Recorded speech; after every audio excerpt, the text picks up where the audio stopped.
इसलिए रखा गया है ताकि किसी के सम्मान के प्रति आहत ना हो कि मैं फ्री खा रहा हूँ। सबसे बड़ी चीज है फ्री। तो यहाँ पर 10 रुपए का चार्ज इसीलिए लिया जा रहा है कि उसको फ्री न लगे।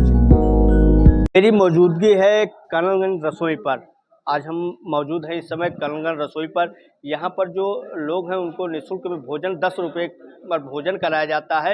यही सब चीज़ों के लिए बातचीत करने के लिए मेरे साथ मौजूद हैं दिवाकर जी। जिस तरीके से लगातार कर्नलगंज रसोई 11 अगस्त से लगातार जो है कार्यरत है, लगातार जो गरीबों हैं उनको भोजन कराया जा रहा है, तो कहीं ना कहीं जिस तरीके से कर्नलगंज में इतिहास रचा गया, क्योंकि पहली बार कर्नलगंज रसोई के नाम से इस तरीके का काम किया जा रहा है। जिस तरीके से अगर देखा जाए तो इससे पहले गोंडा में चलाई जा रही थी, गोंडा के बाद कर्नलगंज अगर बात की जाए तो कर्नलगंज में भी अब गोंडा रसोई की 11 अगस्त से शुरुआत हो चुकी है। लोग लगातार 11 अगस्त से यहाँ पर जो है कर्नलगंज रसोई चला जा रहा है। मेरे साथ बातचीत करने के लिए दिवाकर जी मौजूद हैं। भैया ये बताइए, कब से आप लोगों के दिल में एक बात जगी कि गोंडा कर्नलगंज रसोई की शुरुआत की जाए, और किस पर्पज से आप लोग कर्नलगंज रसोई की शुरुआत किए? देखिए, सबसे पहले तो मैं आपके सभी दर्शकों को बहुत बहुत धन्यवाद देता हूं। और रही बात कर्नलगंज रसोई की, तो हमारे जो इस टीम के एक अध्यक्ष हैं, अगुवा कह लीजिए, माननीय विनय पांडे जी और बजरंग तिवारी जी हैं। ऐसे तमाम लोग हैं जो एक दिन क्या हुआ कि ये लोग गए महाकाल। तो वहाँ जैसा कि अभी विनय भैया ने बताया था कि वहाँ एक भंडारा चलता है, शायद आपके दर्शक में से कोई गया होगा तो उनको पता होगा। तो वहाँ निःशुल्क भोजन कराया जाता है। लेकिन वो विचार विमर्श हुआ, उसके बाद यहाँ इस कर्नलगंज रसोई का उद्घाटन किया गया 11 अगस्त को।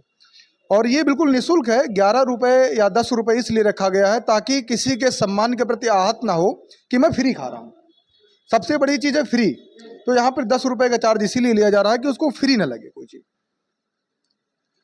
क्या माना जाए जिस तरीके से लगातार 11 अगस्त से कर्नलगंज रसोई चलाई जा रही है, क्या माना जाए लोग कितने संख्या में लोग यहाँ पर पहुँचते हैं और उनके लिए क्या व्यवस्थाएं की जाती हैं? देखो, हमारे यहाँ जब से हमारी रसोई 11 अगस्त से ओपनिंग हुई है इसकी, तब से मान लीजिए कि 200 से 300 तक लोग मतलब रेगुलर खाते हैं। और हम लोग वीकली एक ऑफ रखते हैं संडे को, ताकि जो हफ्ते का एक मेंटेनेंस होता है वो उसमें सुधार किया जा सके। और बाकी हमारे रसोई के प्रति हमारे नागरिक हुए, सबका बहुत विशेष रूप से आभार है। और ये व्यक्ति विशेष का काम नहीं है, ना ये व्यक्ति विशेष से चलाया जा सकता है। इसमें सभी का सहयोग है और सभी के योगदान से चलती है। कर्नलगंज रसोई पे कुछ बड़ा करने का मन? जी बिल्कुल। इसको हमें यहाँ से ले जा करके, और हमारा ये प्रयास है कि जितने भी लोग हैं, क्योंकि भगवान शंकर ने कहा था कि अन्नदान सबसे बड़ा दान होता है, तो लोग भूखा उठें। और कर्नलगंज रसोई का यही एक प्रयास है कि जितने से ज़्यादा लोग खा सकें और हम अच्छा से अच्छा खिला सकें। कर्नलगंज में पहली बार कर्नलगंज रसोई खोली है, क्या कहेंगे? बहुत गर्व फील हो रहा है हमें कि हमारे विनय भैया ने ऐसा सोचा, और हमें उनके साथ काम करने में बड़ा गर्व महसूस होता है कि हम किसी को खाना खिला सकें। जैसे कर्नलगंज रसोई की एक परंपरा है, लगातार जिस तरीके से 11 अगस्त से लगातार चालू है, क्या माना जो क्षेत्र के लोग हैं, जो क्षेत्र के जनता है, उनसे कैसा सहयोग आपको मिला? नहीं, जनता हमारे साथ है। बस थोड़ा सा हमारे यहाँ के नेता हैं जो बस वो अभी कॉपरेट नहीं कर रहे हैं। वो भी करेंगे, अभी उनको सही से जानकारी नहीं है, वो भी करेंगे। जनता बहुत भरपूर। क्या राजनेताओं को अच्छा नहीं लगता है? नहीं, अच्छा लग रहा है, लेकिन हो सकता है कि उनको ये जानकारी ना मिली हो, उन्होंने कोई विजिट नहीं किया अभी। हमारे यहाँ माननीय मकसूद आलम जी, बैरनाथ दुबे जी आए, उनसे सहयोग मिला। और अपेक्षा है हमें कि आगे जो भी राजनेता है हमारे क्षेत्र से, हमारे विधानसभा से, हमारे देवी पाटन मंडल से, उनसे भरपूर सहयोग मिलेगा।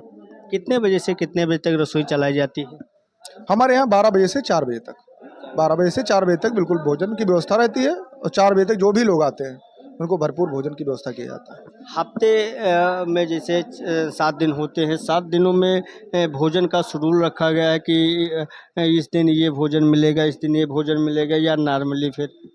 नहीं, अभी तो कोई शेड्यूल नहीं हुआ। बस ये प्रयास है कि बदल बदल के भोजन दिया जाए। और हमारे यहाँ रसोई में एक ये भी परंपरा है कि जैसे मान लीजिए आपका बर्थडे है, या कोई आपका धार्मिक कार्य है, या आप ऐसा चाहते हैं कि हम आज का खाना मेरे तरफ से है, तो वो जो भंडारा करवा रहा है उनके ऊपर डिपेंड करता है कि वो क्या बनवाना चाहते हैं। तो फिर उनके ऊपर जैसा डिपेंड करता है कि जो जिस कैटेगरी का सामान बताते हैं, हम लोग हमारे कारीगर हैं, बना करके सामने प्रस्तुत कर देते हैं। आगे का क्या करने का विचार है कर्नलगंज रसोई को आगे बढ़ाने में? आगे क्या आपका पर्पज है, किस मूड से है कि कर्नलगंज रसोई को आगे कितना बढ़ावा दिया जाएगा? देखो, सबसे बड़ी बात तो भैया जनता जनार्दन और राजनेता का सहयोग रहा, तो प्रयास ये है कि माननीय अध्यक्ष जी विनय भैया हैं और हमारे टीम के जितने भी सदस्य हैं, वो सबका एक ही विचार है कि इस रसोई को 24 घंटा ओपन किया जाए, क्योंकि भूख कभी भी लग सकती है किसी को। तो 24 घंटा चलाने का प्रयास है, लेकिन ऐसा जब संभव होगा जब लोग का सहयोग मिलेगा, क्योंकि व्यक्तिगत संभव नहीं है। हम देखे हैं, सुबह से हम कलंगन रसोई पे मौजूद हैं। भारी संख्या में लोग पहुंच रहे हैं यहाँ पर। लगातार जो भोजन है वो उसके लोग लेकर लाइनों में खड़े होते हैं। वो लालायित होते हैं कलंगन रसोई में आने के लिए। क्या कहें? देखो, सबसे बड़ी बात तो यहाँ आप देखिए तो 10 रुपये में समोसा नहीं मिलता है और 10 रुपये में भोजन, सबसे बड़ी बात। और ऐसे भी लोग यहाँ पर हैं हमारे आपके बीच में, हमारे आपके समाज में, 10 रुपये अफोर्ड नहीं कर सकते। उनको भूख भी लगी होती है, 10 रुपये में वो कुछ खा नहीं पाते हैं। और दूसरी बात, यहाँ जो भोजन मिलता है वो बिल्कुल शुद्ध मिलता है, सफाई से मिलता है, इसीलिए लोग यहाँ पर आते हैं।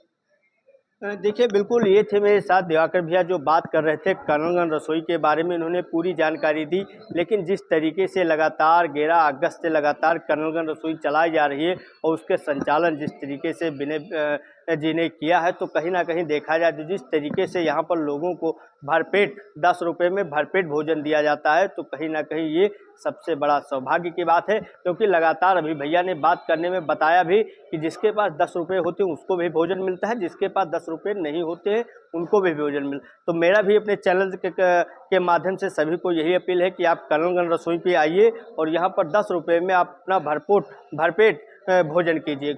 गोंडा से वन इंडिया 24 लाइव के लिए भूपेंद्र तिवारी।